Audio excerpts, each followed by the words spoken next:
சவுச்சவு போட்டு தான் கூட்டு செய்ய போகிறேன். யூஸ்வலாக சிறுபருப்பு இல்லை கடலைப்பருப்பு மட்டும்தான் செய்வோம். இன்றைக்கி ஃபார் அ சேஞ்ச் வந்து சிறுபருப்பு ஒரு டம்ளரு, கடலைப்பருப்பு ஒரு டம்ளரு, துவரம்பருப்பு அரை டம்ளர், இந்த 3 பருப்பும் சேர்த்து கூட்டு செய்யும்பொழுது டேஸ்ட் ரொம்பவே சூப்பராக இருக்கும். நீங்களும் ட்ரை பண்ணி பாருங்கள்.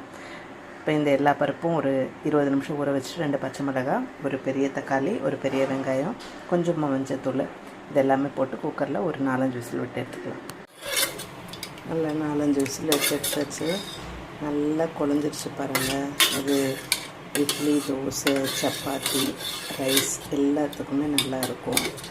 இந்த மாதிரி டிஃப்ரெண்ட்டாக 3 பருப்பு போட்டு செஞ்சு கொடுத்து பாருங்கள். வீட்டில் சாப்பாடு கொஞ்சம் கூட மிச்சம் வைக்காமல் காலி பண்ணிடுவாங்க. இப்போ இதை வந்து தாளிச்சிக்கலாம்.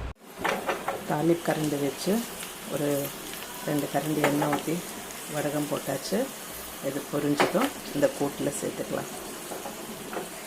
எதுக்கு தாளிப்பு வடகம் போட்டு தாளிக்கிறேன்னா, இது வந்து காரக்குழம்பு, கூட்டு, கீரை எல்லாத்துக்குமே போட்டு செய்யும்போது நல்ல மணமாக இருக்கும். இப்போது இந்த கூட்டில் போட்டு